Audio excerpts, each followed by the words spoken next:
सभी भाई बहन बच्चों को दोस्तों को नमस्कार, सत श्री अकाल, आदाब, जय प्रभु यीशु मसीह की। कैसे हैं आप लोग? आशा करता हूं खुश होंगे, आनंदित होंगे और सुरक्षित होंगे और भला चंगा होंगे।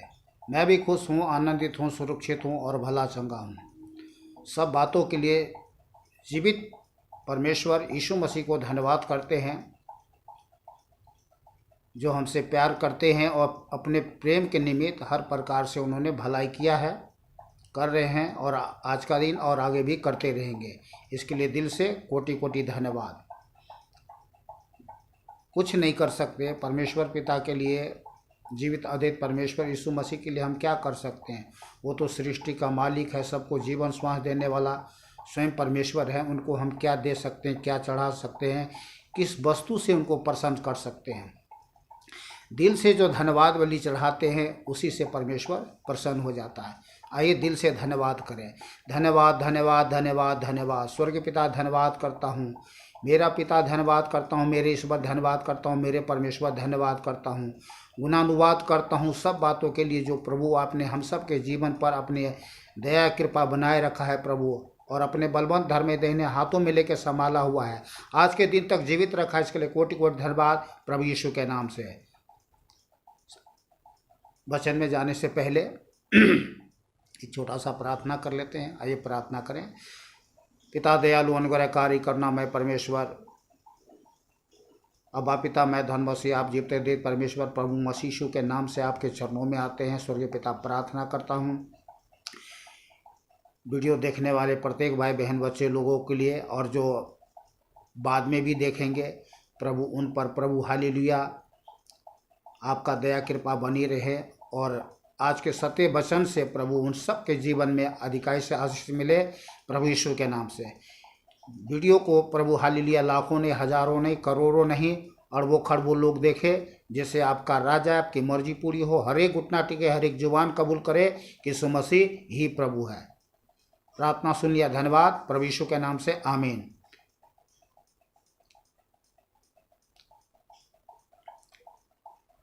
और वीडियो देखने वाले सभी भाई बहन बच्चों को प्रभु यीशु मसीह के लहू में झाँपते हैं, आप लोगों को और अपने आप को भी। और एक छोटा सा प्रार्थना पवित्र आत्मा से भी कर ले। पवित्र आत्मा प्रभु परमेश्वर, अभी वीडियो हम बना रहे हैं प्रभु, मेरे मन मस्तिष्क को अपने नियंत्रण में ले और अपने सत्य वचन का प्रकाश मेरे मन मुख से हालेलुया निकले, ताकि प्रभु हालेलुया आपकी महिमा हो। आप स्वयं हमारे मन मुखों के द्वारा लोगों से बात करें, जिससे मनुष्य के जीवन में परिवर्तन हो, लोगों को मन खोले, दिल खोले, दिमाग खोले, समझ खोले, जबान खोले कि यीशु मसीह ही प्रभु है। आमीन। Thank you Lord, thank you Jesus, thank you Holi God, glory Prem you, worship you. सारा आदर महिमा प्रभु आपको देते हैं। हालेलुया। चलिए वचन को स्टार्ट करते हैं। आज मैं फिर से स्वर्गदूतों के बारे में कुछ जानकारियां दूंगा। वचन को ध्यान से सुनिएगा, शुरू से लेकर के आखिरी तक वीडियो को देखिएगा। भगा भगा करके ना देखें, उससे कुछ लाभ नहीं होने वाला। आपको जानकारी मिले कि स्वर्गदूतों को परमेश्वर पिता और पुत्र यीशु मसीह के द्वारा बनाए गए हैं। नेहमिया 9 अध्याय 6 आयत को पढ़ रहा हूँ, वचन को ध्यान से सुने। तू ही अकेला यीशु है, स्वर्ग वरन सबसे ऊंचे स्वर्ग और उसके सब गण और पृथ्वी और जो कुछ उसमें है और समुद्र और जो कुछ उसमें है, सबों को तू ही ने बनाया और सबों की रक्षा तू ही करता है, और स्वर्ग की समस्त सेना तुझी को दंडवत करती है। सर्वशक्तिमान जीवित परमेश्वर है यीशु मसीह। मनुष्य जान करके आज लोग प्रभु यीशु मसीह के बारे में ना जाने अनजाने में क्या कुछ बोलता और बकता है, पर परमेश्वर परमेश्वर सर्वज्ञानी है, दयालु है, अनुग्रहकारी, करुणामय परमेश्वर है, सब कुछ क्षमा करता है।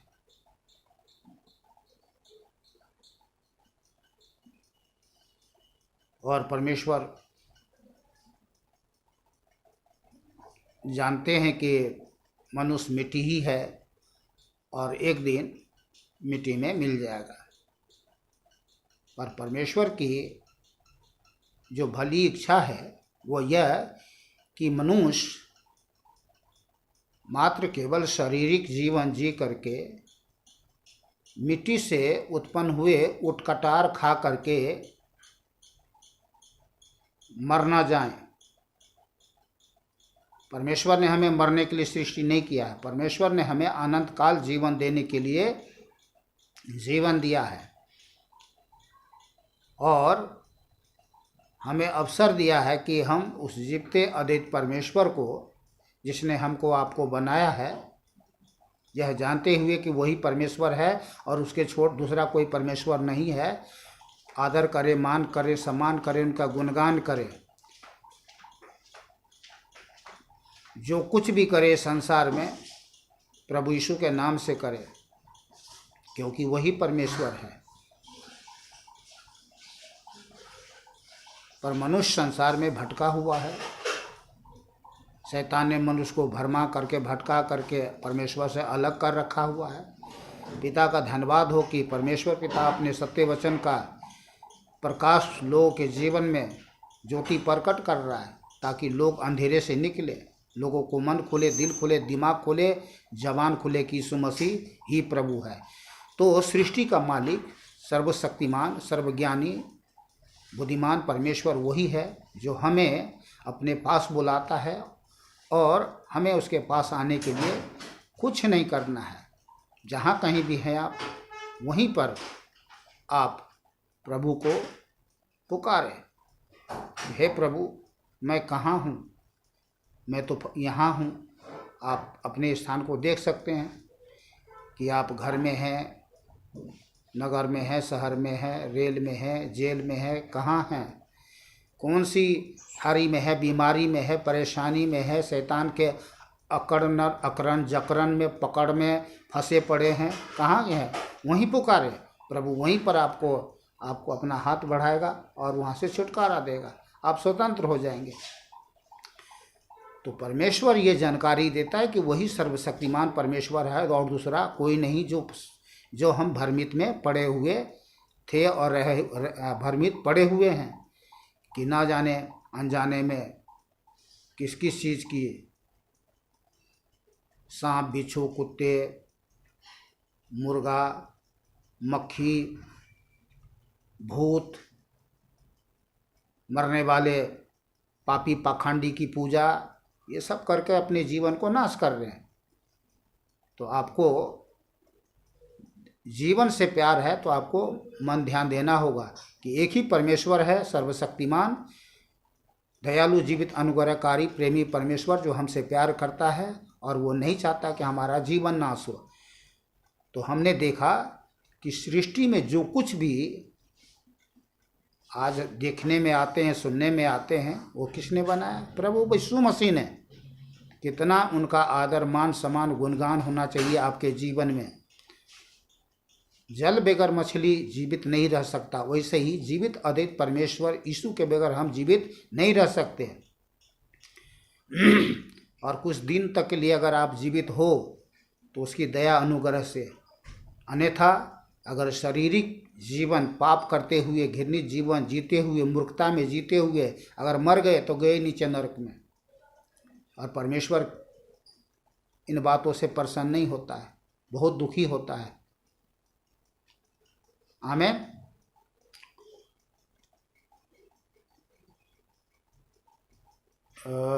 उत्पत्ति 2 अध्याय 1 आयत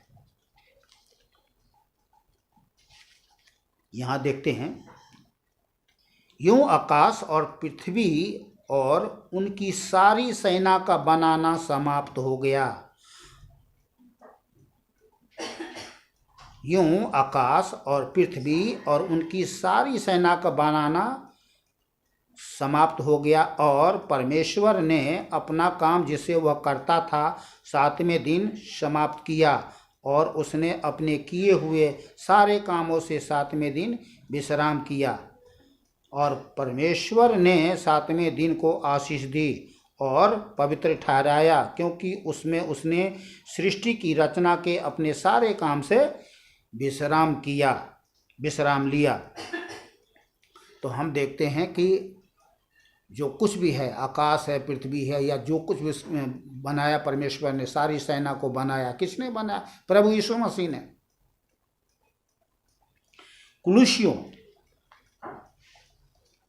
1 अध्याय 15 से 17 आयत तक। वह तो अदृश्य परमेश्वर का प्रतिरूप और सारी सृष्टि में पहलौठा है, क्योंकि उसी में सारी वस्तुओं की सृष्टि हुई, स्वर्ग की हो अथवा पृथ्वी की, देखी या अनदेखी, क्या सिंहासन, क्या प्रभुताएं, क्या प्रधानताएं, क्या अधिकार, सारी वस्तुएं उसी के द्वारा और उसी के लिए सृजी गई है। वही सब वस्तुओं में प्रथम है और सब वस्तुएं उसी में स्थिर रहती है। इस वचन को आप सुन करके, जान करके, आपको भी अपना जीवन समर्पित करके क्या है, निश्चिंत स्थिर होकर जीवन जीना है, क्योंकि वही है, सिर्फ वही है और दूसरा कोई छोर नहीं है। और 2500 वर्ष से लेकर के आज तक लोगों में इस बात को जय का प्रचार किया जा रहा है और लोग मन फिरा रहे हैं। भीड़ के भीड़ जीवित अद्वित परमेश्वर यीशु के पास लोग आ रहे हैं, अपने प्राणों को बचा रहे हैं, और जो लोग अनसुना किया, अपने मन को कठोर किया, वो मर करके गया नीचे नरक में। आज तड़प रहे होंगे वो, पर जो लोग जीवते अद्वित परमेश्वर पर यह जान करके वही परमेश्वर है, आज धन्य है और धन्यवाद करते हैं, आनंद मनाते हैं, खुशी मनाते हैं। स्वर्गीय सुख का आनंद यहाँ भी अपनी आत्मा में पाते हैं। स्वर्ग को देखते हैं, परमेश्वर को देखते हैं, परमेश्वर के साथ रहते हैं, परमेश्वर के साथ बात करते हैं। आमीन।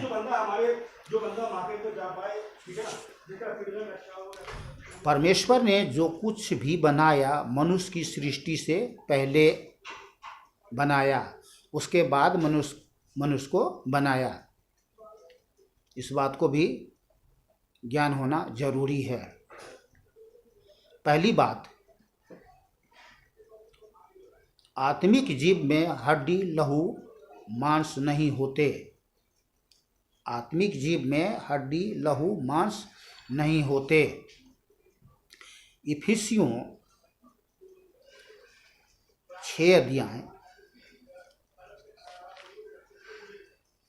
12 आयत, वचन को ध्यान से सुने। क्योंकि हमारा यह मलयुद्ध लहू और मांस से नहीं, परंतु प्रधानों से और अधिकारियों से और इस संसार के अंधकार के हाकिमों से और उस दुष्टता की आत्मिक सेनाओं से है जो आकाश में है। तो आत्मिक जीव में हड्डी, लहू, मांस नहीं होती है, जैसा आपने वचन में सुना। इब्रानियां 1:14।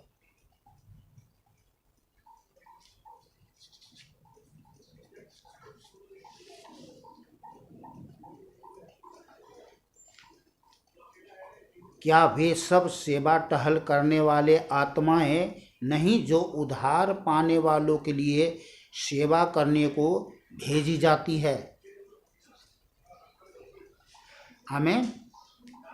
तो आत्माएं में हड्डी, लहू, मांस नहीं होती। और जो लोग प्रभु यीशु मसीह पर विश्वास करके उद्धार पाए हुए लोग हैं, उनकी सेवा के लिए स्वर्गदूत भेजी जाती है। भजन 104 का 4 आयत, जो पवनों को अपने दूत अर्थात हवा को अपना दूत, सही शब्द है पवन, जो पवनों को अपने दूत और धधकती आग को अपने टहलुए बनाता है। कौन? सर्वशक्तिमान परमेश्वर यीशु। तो हम यहाँ देख सकते हैं कि परमेश्वर और परमेश्वर के दूत जो होते हैं, स्वर्गदूत होते हैं, उसमें हड्डी लहू मांस नहीं होता। चलिए दूसरी बात,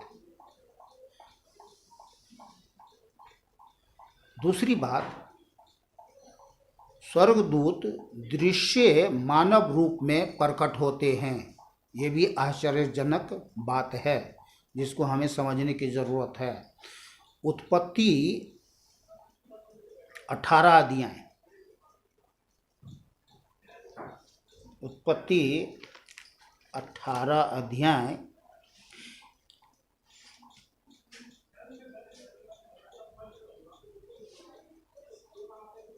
1 से 5 तक मैं पढ़ता हूँ और आप 18 अध्याय 1 से 33 तक आप घर में पढ़ लेना। फिर भी मैं आपको 16 से 1 से 18 का 1 से 5 तक और 16 से 33 तक मैं पढ़ के आपको सुना दे रहा हूँ। अब्राहम मरमे के बांज वृक्ष के बीच कड़ी धूप के समय तंबू के द्वार पर बैठा हुआ था। तब यहोवा ने उसे दर्शन दिया। उसने आंख उठाकर दृष्टि की तो क्या देखा कि 3 पुरुष उसके सामने खड़े हैं।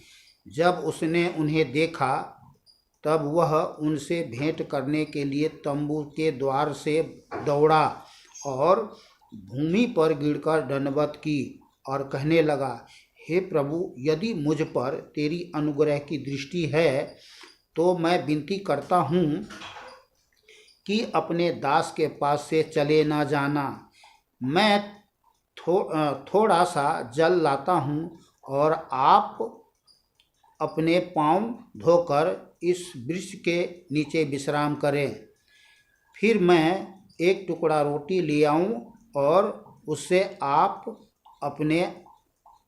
अपने जीभ को तृप्त करें। तब उसके पश्चात आगे बढ़ें, क्योंकि आप अपने दास के पास इसीलिए पधारे हैं।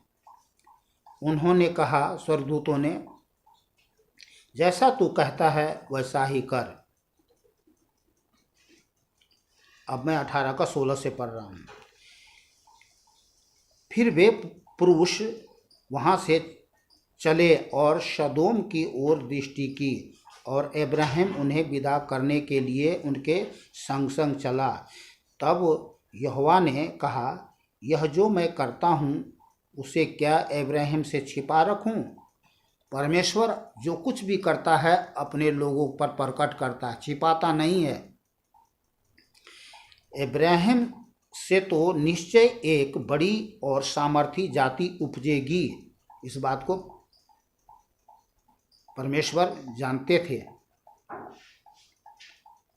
और परमेश्वर ने प्रतिज्ञा भी की थी कि मैं तुम्हें एक पुत्र दूंगा और उसी पुत्र के द्वारा सारी जातियां, तुम्हारे द्वारा सारी जातियां आशीष पाएंगे। और इसहाक से ही, उसमें चलिए उसमें नहीं है, हम आगे चलते हैं। हाँ, तो अब्राहम से तो निश्चय एक बड़ी और सामर्थी जाति उपजेगी और पृथ्वी की सारी जातियां उसके द्वारा आशीष पाएगी। क्योंकि मैं जानता हूँ कि वह अपने पुत्रों और परिवार को जो उसके पीछे रह जाएंगे आज्ञा देगा कि वे यहोवा के मार्ग में अटल बने रहे और धर्म और न्याय करते रहे, ताकि जो कुछ यहोवा ने इब्राहिम के विषय में कहा है उसे पूरा करे। फिर यहोवा ने कहा, सदोम और अमोरा की चिल्लाहट बढ़ गई है और उनका पाप भारी हो गया है, इसलिए मैं उतर कर देखूंगा कि उसकी कैसी चिल्लाहट मेरे कान तक पहुंची है। उन्होंने ठीक वैसा ही काम किया है कि नहीं, और ना किया हो तो मैं उसे जान लूँगा। तब वे पुरुष वहाँ से मुड़ के सदोम की ओर जाने लगे। वो स्वर्गदूत थे, वो पुरुष नहीं थे, पर जाने लगे। पर अब्राहम यहोवा के आगे खड़ा रह गया। तब अब्राहम उसके समीप जाकर कहने लगा, क्या तू सचमुच दुष्ट के संग धर्मी को भी नाश करेगा? कदाचित उस नगर में 50 धर्मी हो, तो क्या तू सचमुच उस स्थान को नष्ट करेगा और उन 50 धर्मियों के कारण जो उसमें हो न छोड़ेगा? इस प्रकार का काम करना तुझसे दूर रहे कि दुष्ट के संग धर्मी को भी मार डाले और धर्मी और दुष्ट दोनों की एक ही दशा हो। यह तुझसे दूर रहे। ये इब्राहिम कह रहा है, स्वर्गदूत से बात कर रहा है। क्या सारी पृथ्वी का न्याय न करे? यहोवा ने कहा, यदि मुझे सदोम में 50 धर्मी मिले तो उनके कारण उस सारे स्थान को छोड़ूंगा। फिर इब्राहिम ने कहा, हे प्रभु सुन, मैं तो मिट्टी और राख हूँ, तो भी मैं इतनी ढिठाई कि तुझसे बातें करूं। कदाचित उस 50 धर्मियों में 5 घट जाए तो क्या तू 5 के घटने के कारण उस सारे नगर का नाश करेगा? उसने कहा, यदि, किसने कहा? स्वर्गदूतों ने। यदि मुझे उसमें 45 भी मिले तो भी उसका नाश न करूँगा। फिर उसने उससे यह भी कहा, कदाचित वहाँ 40 मिले। उसने कहा, स्वर्गदूत ने, तो मैं 40 के कारण भी ऐसा न करूँगा। फिर उसने कहा, हे प्रभु, अब्राहम ने कहा, हे प्रभु क्रोध न कर, मैं तो कुछ और कहूँ। कदाचित वहाँ 30 मिले। उसने कहा, यदि मुझे वहाँ 30 भी मिले तो भी ऐसा न करूँगा। फिर उसने कहा, हे प्रभु सुन, मैंने तो इतनी ढिठाई तो की है कि तुझसे बातें करूं। इब्राहिम कह रहा है, कदाचित उसमें 20 मिले। स्वर्गदूत ने कहा, मैं 20 के कारण भी उसका नाश न करूँगा। फिर उसने कहा, हे प्रभु क्रोध न कर, मैं एक ही बार और कहूँगा, कदाचित उसमें 10 मिले। स्वर्गदूत ने कहा, तो मैं 10 के कारण भी उसका नाश न करूँगा। जब यहोवा इब्राहिम से बात कर चुका तब चला गया और इब्राहिम अपने घर को लौट गया। देखिए परमेश्वर कितना दयालु है। एक देश जो वहाँ पाप करके घृणित जीवन जी रहा है और वहाँ के लोगों में इतनी पाप इतनी उस देश में इतनी पाप बढ़ गया कि चिल्लाहट, लोग चिल्ला रहे हैं, कर्राहट कर रहे हैं, परमेश्वर को दुहाई दे रहे हैं। परमेश्वर के कान तक आवाज़ पहुँची और परमेश्वर ने अपना स्वर्गदूत भेजा, किस लिए? उस देश को नाश करने के लिए। उसी देश में इब्राहिम का बेटा लूत भी रहता था, भतीजा। इब्राहिम को डर था कि ये तो देश नष्ट हो जाएगा और वहाँ मेरा भतीजा भी रहता है, तो साथ साथ में मेरा भतीजा भी जल के राख हो जाएगा। इसलिए यहाँ पे इब्राहिम बार बार अपने भतीजों को बचाने के लिए परमेश्वर के स्वर्गदूत से बात कर रहा है। तो देखिए परमेश्वर कितना दयालु है। कह रहा अगर 10 भी मिलेगा तो मैं इसको छोड़ दूंगा। तो मैं आपको बता रहा हूँ इस परमेश्वर के सत्य वचन से हम सीखते हैं कि जिस किसी देश में अगर 10 धर्मी भी है तो वो 10 के कारण वो देश बचा हुआ है। जो महापाप घृणित करते हुए देश में जीवन जी रहे हैं लोग, जहाँ अगर धर्मी नहीं हो वहाँ दुष्टों का विनाश है, दुष्ट बच ही नहीं सकता वहाँ। पर परमेश्वर धर्मी को बचाता है और अपने लोगों, अपने धर्मी बेटों बेटियों को इस्तेमाल करता है कि बताओ से कि मैं पापी घृणित दुष्टों से भी प्रेम करता हूँ। उसको बता कि अपना मन फिराए, और जो मन फिराएगा वो बच जाएगा, जो मन नहीं फिराएगा वो मेरे क्रोध की आग से, ज्वाला से भस्म हो जाएगा। क्या हुआ? वो देश भस्म हो गया। लूत उस देश से उस देश से परमेश्वर का दूत लूत से बात की, उसको उस देश से निकाला और उसको बचा लिया। और वो देश में जितने लोग थे जो परमेश्वर के विरुद्ध में महापाप करते जीवन जी रहे थे, वो सोच रहा था कि मेरे ऊपर कोई है ही नहीं।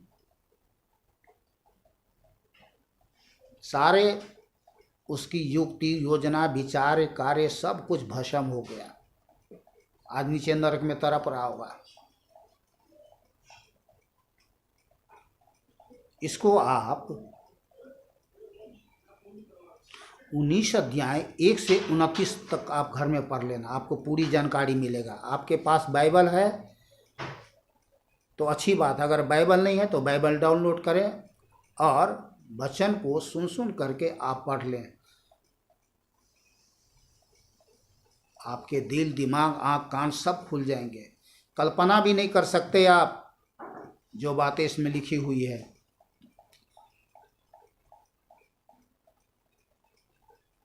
दिमाग में बोलेगा इन सब बातों को सुन के हमें फायदा क्या होगा? अरे प्राण नीचे नरक जाने से बच जाएगा, फिर जीवन को नहीं देखोगे। अगर पढ़ लोगे, जान लोगे तो जीवन मिलेगा, शांति मिलेगा, खुशी मिलेगा, आनंद मिलेगा, परमानंद मिलेगा, जिसके लिए लोग क्या कुछ नहीं कर रहे, कहाँ कहाँ नहीं जाते हैं। परमेश्वर ने आज अपना सत्य वचन का प्रकाश लोगों जीवन में चमकाया है। लोग समझ गए हैं, जान गए हैं कि हमें उद्धार पाना है। फिर भी कुछ लोग तो अभी भी शैतान के भरमाए भटकाए में घूमे फिर रहे हैं और नाना प्रकार के कर्म, क्रिया, रीति रिवाज, धर्म में, झूठी धर्म में अपना जीवन नाश कर रहे हैं। चलिए आगे चलते हैं। न्यायियों 6 अध्याय 11 से 22 आयत आप घर में पढ़ लेना। यूहन्ना 20 अध्याय 11 से 17 आयत तक मैं आपको पढ़ के सुना दे रहा हूँ।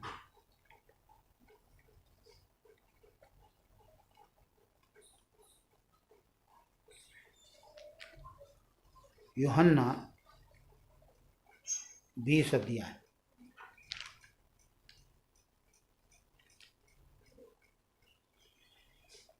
11 से 17 आयत।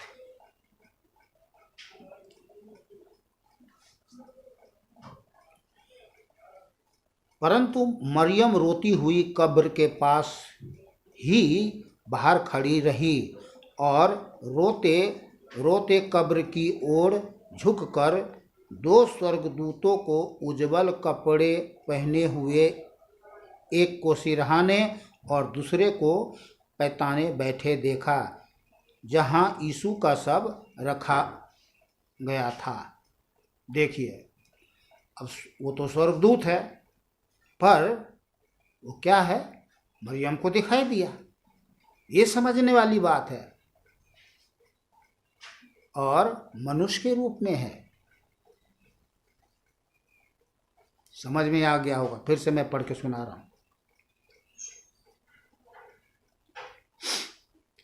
परंतु मरियम रोती हुई कब्र के पास ही बाहर खड़ी रही और रोते रोते कब्र की ओर झुककर दो स्वर्गदूतों को उज्जवल कपड़े पहने हुए, एक को सिरहाने और दूसरे को पैताने बैठे देखा, जहां यीशु का शव रखा गया था। मरियम उस स्वर्गदूतों को पहचान नहीं पाई कि ये स्वर्गदूत है या कोई और है। वो तो एक मनुष्य जान करके वहाँ पे देखा कि बैठा हुआ। चलिए आगे आपको जानकारी मिलेगी। उन्होंने उसे कहा, हे नारी, तू क्यों रोती है? उसने उनसे कहा, वे मेरे प्रभु को उठा ले गए और मैं नहीं जानती कि उसे कहाँ रखा है। अब स्वर्गदूत उससे बातचीत कर रहा है, मरियम भी उससे बात कर रही है, स्वर्गदूत भी मरियम से बात कर रही है। देखिए, लेकिन मरियम को मालूम नहीं कि ये स्वर्गदूत है। यह कहकर वह पीछे मुड़ी और यीशु को खड़े देखा, पर न पहचाना कि यह यीशु है। यीशु ने उसे कहा, हे नारी, तू क्यों रोती है? किसको ढूंढती है? उसने माली समझकर, प्रभु यीशु को माली समझकर उसे कहा, हे महाराज, यदि तूने उसे उठा लिया है तो मुझे बता कि उसे कहाँ रखा है और मैं उसे ले जाऊंगी। प्रभु यीशु ने उसे कहा, मरियम। मरियम। उसने पीछे मुड़कर उससे इब्रानी में कहा, रबी, रबूनी, अर्थात हे गुरु। यीशु ने उसे कहा, मुझे मत छू, क्योंकि मैं अब तक पिता के पास ऊपर नहीं गया, परंतु मेरे भाइयों के पास जाकर उनसे कह दे कि मैं अपने पिता और तुम्हारे पिता और अपने परमेश्वर और तुम्हारे परमेश्वर के पास ऊपर जाता हूँ। प्रभु यीशु मसीह मुर्दों में से जी उठने के द्वारा सबसे पहले कहाँ गया? स्वर्ग में गया, फिर स्वर्ग से आया और लोगों को दिखाई दिए। आप आगे पढ़ लेना, आपको और भी बहुत कुछ जानकारी मिलेगी। मैं संक्षेप में पढ़ रहा हूँ ताकि वीडियो बड़ी ना हो जाए।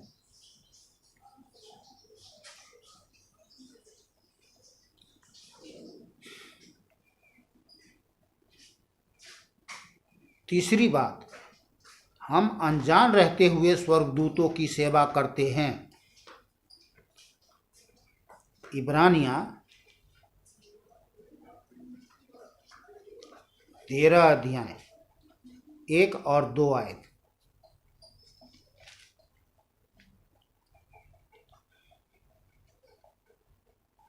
कई बार हम लोग अनजान रहते हुए स्वर्गदूतों की सेवा करते हैं। भाईचारे की प्रीति बनी रहे, अतिथि सत्कार करना ना भूलना, क्योंकि इसके द्वारा कुछ लोगों ने अनजाने में स्वर्गदूतों का आदर सत्कार किया है। मालूम नहीं पड़ा, स्वर्गदूत आया, लोगों ने समझा गया तो कोई बटोही है या कोई परमेश्वर का दास है, दासी है, बेटे हैं, बेटियां हैं, समझ करके उनका आदर सत्कार किया। पर वास्तव में कई बार स्वर्गदूत होते हैं, तो आदर सत्कार करना बहुत अच्छी बात है और करना भी चाहिए। पर एक बात से सावधान रहें कि इस वचन को पढ़ करके कुछ पाखंडी लोग आपके पास आएंगे अचानक से और कई बार फ़ोन भी करेंगे कि मैं आपके पास आना चाहता हूँ, मेरा नाम फलाना है और मैं आपके पास आना चाहता हूँ, और ये नहीं बताएंगे कि मैं कहाँ से आ रहा हूँ।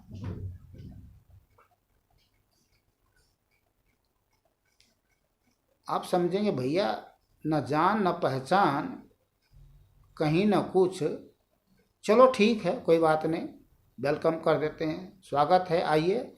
और फिर कहीं ना कहीं कहेगा मैं तो फलाने जगह आया था और मैं आपसे मिलना चाहता हूँ। मैंने आपका नाम सुना हुआ है, आप प्रभु के बहुत अच्छे दास हैं, दासी हैं, बेटे हैं, बेटियां हैं या विश्वासी हैं, तो आप बहुत विश्वासी हैं, विश्वास में मजबूत है।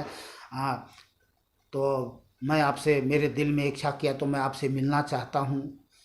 कुछ लोग बहुत कुछ सोच लेते हैं कि भाई चलो हमारे पास आ रहा है तो कहीं ना कहीं कुछ परमेश्वर की इच्छा होगी, योजना होगी, या कुछ हमारे लिए लाभ का कारण होगा। बहुत कुछ अपने मन में सोच विचार लेते हैं और उनको वेलकम कर देते हैं, और ये नहीं जानते हैं कि वो पाखंडी आपको लूटने के लिए आ रहा है। और वो आते हैं और बहुत बड़ी बड़ी चिकनी चुपड़ी बातें बोल बोल करके ऐसे भ्रमित करके, ऐसे गुमराह करके, मनमोहित करके आपसे पैसा ऐंठ के लूट के ले जाएगा। तो सावधान रहें, पाखंडियों से सावधान रहें। मैं तो यही कहना चाहूँगा, परख की आत्मा होना चाहिए आपके पास में। हमारे पास कई बार फ़ोन आया, कई ऐसे सारे लोग आए, मैं जान पाया। वो तो मैं उसके बातों से पता लग गया कि अरे इसमें तो दुष्ट आत्मा की सामर्थ्य है। जैसे उसने बोला, मुझे एक तो उसके सामर्थ्य, उसकी बदबू से मुझे पता लग गया ये तो दुष्ट आत्मा की ओर से, शैतान की ओर से, ये तो पाखंडी है कोई। मैंने कहा भैया रहने दे, मैं इन बातों से बहुत जानकार आदमी हूँ, आत्मिक आदमी हूँ, आत्मा परख है मेरे अंदर में। तू शैतान की ओर से है। जैसे बोला तू शैतान की ओर, पट से फ़ोन काट दिया। फिर ऐसे कई बार आए लोग हमारे पास, अचानक से आए, बोला ब्रदर मैं, फिर मेरा नाम फलाना है, आपका नाम सुना हूँ। तो मैं, भैया आप कैसे आ गए, आपको कैसे पता लगा? पूछते पूछते आ गया। लो जी, ये कोई बात तो होती है, पूछते पूछते आ गया। मैंने बोला बोलो जय प्रभु यीशु मसीह की। मैं जय प्रभु यीशु मसीह की। बोला खाना खाओगे? बोला खाना नहीं खाएंगे, पानी पियोगे? आओ पानी खाओ, खाना। बोला अरे आप कम से कम हमको अपने घर में तो ले चले। मैं घर में नहीं ले जाने दूंगा, घर में नहीं घुसने दूंगा। मैं शैतान को घर में नहीं घुसने देता, मैं तो करीब भी नहीं आने देता। घर में घुसने की तो बात बहुत दूर की बात है। बहुत सारे बातचीत हुई, वो समझ गया, और मैंने उनको समझाया भी, बताया भी, सिखाया भी। ये देख, ये पाखंड करना छोड़ दे, शैतान की इच्छा पे चलना छोड़ दे, शैतान की इच्छा को पूरी करना छोड़ दे, और मन फिरा ले। नहीं तो मन फिरा ले, बच जाएगा। नहीं तो शैतान के साथ तू भी नरक, नीचे नरक में तड़पेगा। बहुत सारे बातों से उसको सावधान किया, और अपने आप ध्यान को भी, अपने आप को सावधान रहता हूँ, तो आपको भी सावधान रहना है। समझ गए होंगे आप। बोलने बताने के लिए बहुत सारे बातें हैं, समझाने के लिए, पर समझदार के लिए सारा काफ़ी है।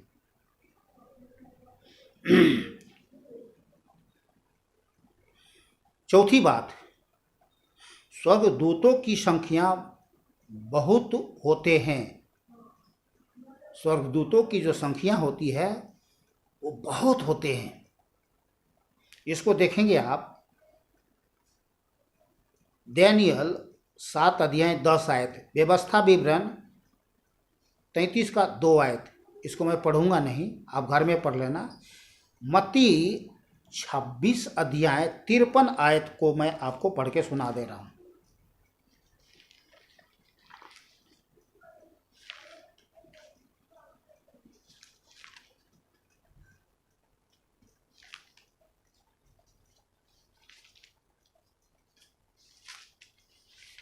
मत्ती 24 अध्याय 53 आयत।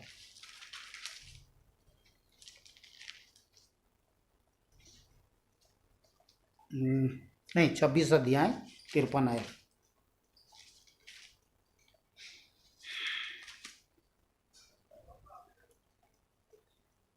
ध्यान से सुने। क्या तू नहीं जानता कि मैं अपने पिता से विनती कर सकता हूँ और वह स्वर्गदूतों की 12 पलटन से अधिक मेरे पास अभी उपस्थित कर देगा? प्रभु यीशु मसीह ने कहा। एक पलटन में कितने लोग होते हैं आपको जानकारी हो? यहाँ 12 पलटन, 12 पलटन बहुत हो गया। एक स्वर्गदूत अगर कहीं आ जाए तो बहुत बड़े भूकंप ला सकता है और लाता है।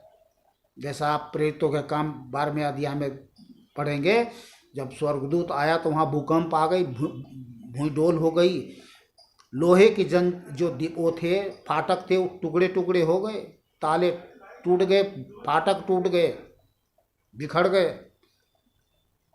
तो स्वर्गदूत जो है बहुत शक्तिशाली होता है, बलशाली शक्तिशाली होता है, और बहुत असंख्यों में होते हैं। उसको और भी हम आपको प्रूफ देता हूँ।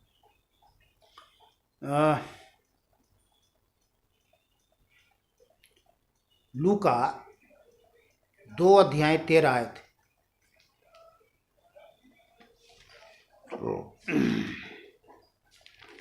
लूका 2 अध्याय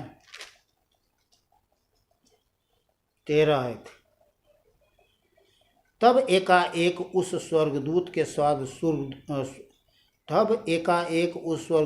के साथ स्वर्गदूत का दल परमेश्वर की स्तुति करते हुए और यह कहते हुए दिखाई दिया। दल यानी बहुत बहुत सारे, असंख्यों। और दूसरा राजा 6 का 15 से 17।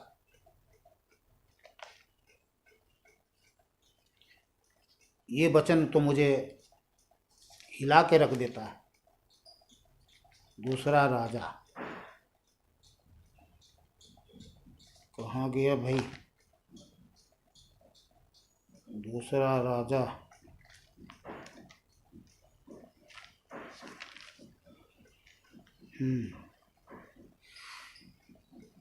दूसरा राजा 6 अध्याय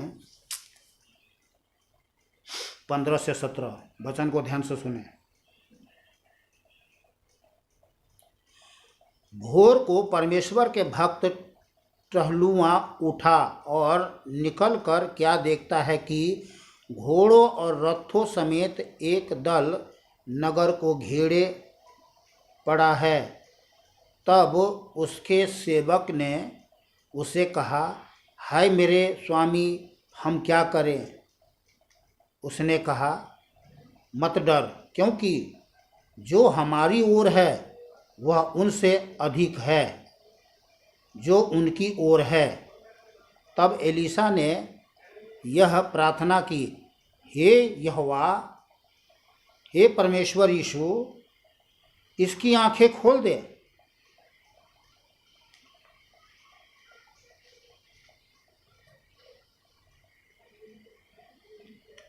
हे यहोवा, हे प्रभु यीशु, इसकी आंखें खोल दे कि यह देख सके। तब प्रभु यीशु ने सेवक की आंखें खोल दी, और जब वह देख सका तब क्या देखता है कि एलीशा के चारों ओर का पहाड़ अग्निमय घोड़ों और रथों से भरा हुआ है। तो आप जहाँ कहीं भी है, जिस क्षेत्र में है, जिस युद्ध क्षेत्र में भी है, ध्यान करें कि वहाँ परमेश्वर के असंख्यों दूत जो है आपकी सुरक्षा के लिए तैनात परमेश्वर किए रहता है। तो ये ना समझे कि मैं अकेला हूँ। किसी भी समस्या में, किसी भी विपत्ति में, क्योंकि ये युद्ध क्षेत्र है, पृथ्वी जो है एक बहुत बड़ा युद्ध क्षेत्र है, और यहाँ बड़ी भयानक युद्ध छिड़ा हुआ है। इसलिए सावधान रहो, सचेत रहो, चौकस रहो, जागते रहो। तुम्हारा विरोधी इस खोज में रहता, किसको मारे किसको फाड़े। पर धन्यवाद हो परमेश्वर का कि अपने स्वर्गदूत के निमित्त परमेश्वर असंख्यों स्वर्गदूत उस क्षेत्र में भेजता है जहाँ हम युद्ध क्षेत्र में होते हैं। और जहाँ कहीं हम युद्ध में नहीं है तो परमेश्वर एक स्वर्गदूत हमारे लिए काफ़ी है। चलिए आगे चलते हैं।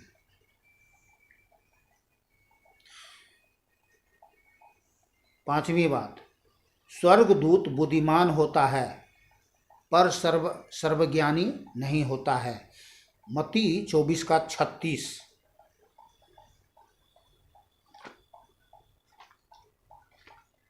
मत्ती 24:36 है।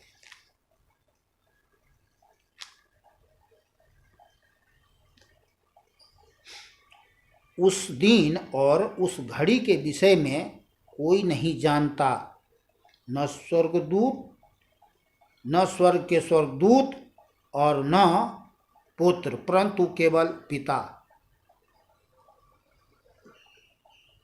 प्रभु यीशु मसीह तो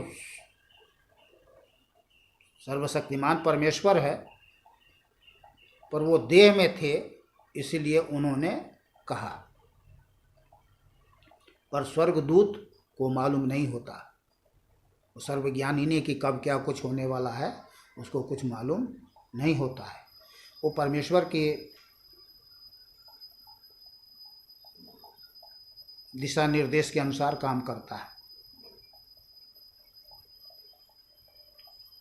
दूसरा शमूएल 14:20 आयत।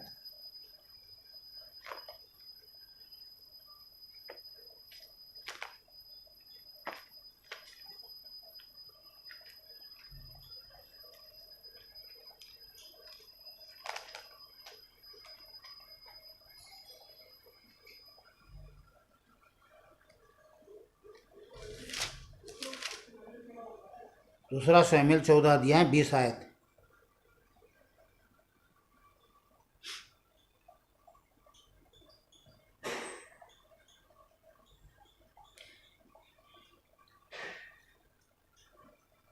तेरे दास योआब ने यह काम इसलिए किया कि बात का रंग बदले और मेरा प्रभु परमेश्वर के एक दूत के तुल्य बुद्धिमान है, यहाँ तक कि धरती पर जो कुछ होता है उन सब को वह जानता है।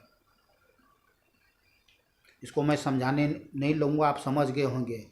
एक दूत की समान बुद्धिमान, यानी दूत जो होता है, स्वर्गदूत होता है, वो बुद्धिमान होता है। कहने का मतलब वो यहाँ पे ये कहा जा रहा है।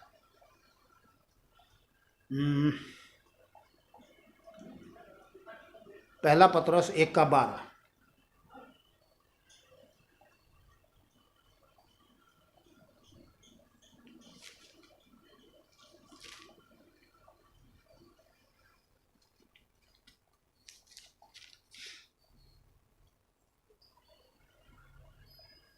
उन पर यह प्रकट किया गया कि वे अपनी नहीं वरन तुम्हारी सेवा के लिए ये बातें कहा करते थे, जिनका समाचार अब तुम्हें उनके द्वारा मिला, जिन्होंने पवित्र आत्मा के द्वारा जो स्वर्ग से भेजा गया तुम्हें सुसमाचार सुनाया। और इन बातों को स्वर्गदूत भी ध्यान से देखने की लालसा रखते हैं।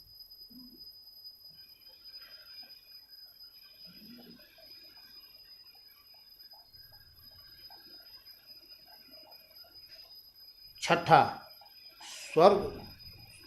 स्वर्गदूत बल में शक्तिशाली होता है। दूसरा राजा 19:35। दूसरा राजा 19:35।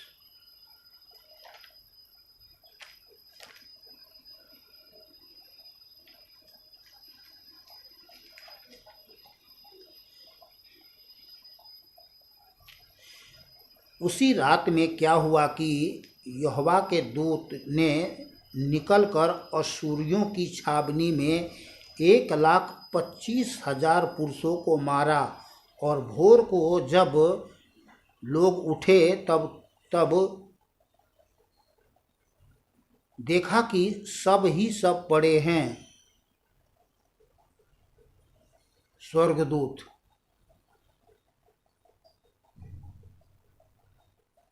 लड़ाइयाँ हो रही थी, बड़ी भयानक लड़ाइयाँ हो रही थी।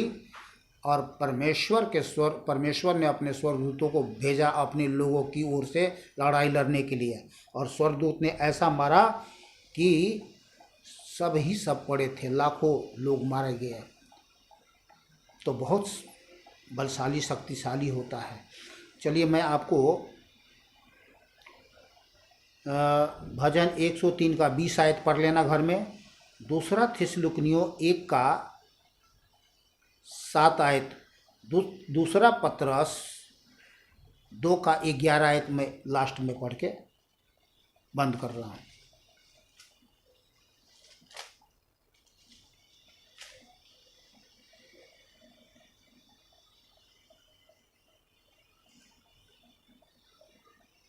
दूसरा पतरस 2 का 11 आयत।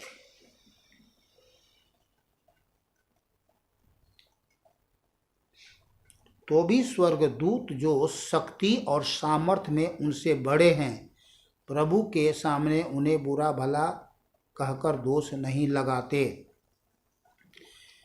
तो आज का था ये वचन, और आज के वचन के लिए जीवित अद्वित परमेश्वर यीशु को धन्यवाद करते हैं कि परमेश्वर ने अपना सत्य वचन के द्वारा बहुत सारे जानकारियाँ हम सबको दिया है, ताकि हम जीवित अद्वित परमेश्वर पर निर्भर रहकर जीवन जिए। और मैं एक संसारिक भाई बहन बच्चों लोग के लिए प्रार्थना करना चाहता हूँ।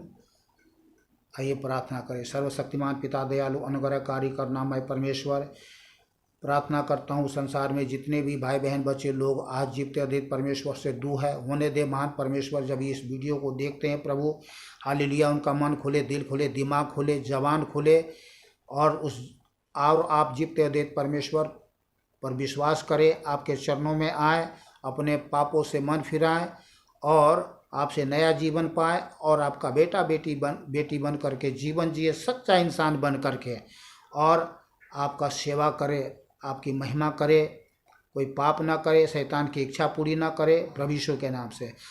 वीडियो देखने वाले प्रत्येक भाई बहन बच्चे लोगों को आपके बलवंत हाथों में सौंपता हूँ, आपके लहू में छुपा देता हूँ, और उनके जीवन में आप जीवते अद्वित परमेश्वर यीशु के नाम से आशीष बोलता हूँ, ताकि प्रभु उनके जीवन से श्राप टूटे, शैतान का बंधन टूटे, और वे सब के सब आज़ाद हो जाए प्रभु मसीह यीशु के नाम से। प्रार्थना सुनिए। धन्यवाद, कोटि कोटि धन्यवाद हमारे उद्धारकर्ता एकमात्र जीवित अद्वित परमेश्वर प्रभु मसीह यीशु के नाम से, आमीन। आज के लिए बस इतना ही। कल मिलते हैं दूसरे वीडियो में।